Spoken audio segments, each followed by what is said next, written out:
Welcome to time 24/7. Hyderabad metro విస్తరణకు కీలక ముందడుగు పడింది. హైదరాబాద్ మెట్రో రైలు స్వాధీనం ఫేజ్ 2 విస్తరణ కేంద్ర మంత్రులు ముఖ్యమంత్రికి జరిపిన చర్చలు సఫలమయ్యాయి. హైదరాబాద్ మెట్రో ఫేజ్ 1 స్వాధీనం, ఫేజ్ 2 విస్తరణ ఉన్న ఆటంకాలను తొలగించేందుకు ఢిల్లీలో సీఎం రేవంత్ రెడ్డి 2 రోజులుగా కేంద్ర మంత్రులతో సమావేశమయ్యారు.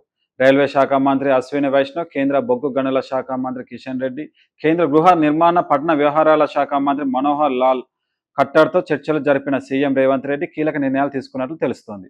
Hyderabad metro phase 1 valuation, phase 2 స్వాధీనానికి అవసరమైన రుణ సేకరణ, రుణ సంస్థ ఎంపిక, మెట్రో ఫేజ్ 2 విస్తరణ, ఫేజ్ 2 నిర్మాణ వ్యయం, అందుకు అవసరమైన రుణ సేకరణ అంశాలపై అధ్యయనం చేసేందుకు కన్సల్టెంట్గా ఎస్బీఐ క్యాప్స్ ని ఎంపిక చేశారు. మెట్రో ఫేజ్ 1 వాల్యుయేషన్, ఫేజ్ 2 విస్తరణ ఇతర అంశాలపై ఎస్బీఐ క్యాప్స్ సమగ్రంగా అధ్యయనం చేయనుంది. ఆ సంస్థ ఇచ్చే నివేదిక ఆధారంగా భవిష్యత్తు కార్యాచరణ చేపట్టనున్నారు. కన్సల్టెంట్ అధ్యయనం సమయంలో సమన్వయానికి ప్రతినిధులుగా కేంద్ర ప్రభుత్వం నుంచి ఒక అధికారి, రాష్ట్ర ప్రభుత్వం తరపున రాష్ట్ర పురపాలక పట్టణాభివృద్ధి శాఖ ప్రత్యేక కార్యదర్శి ఉండాలని సమావేశంలో నిర్ణయించుకున్నారు. ఈ అధికారులు ఇద్దరు సమన్వయం చేసుకుంటూ ఈ ప్రక్రియ వేగంగా సాగేందుకు కృషి చేయనున్నారు. షేర్ చేయండి, లైక్ చేయండి, సబ్స్క్రైబ్ చేయండి.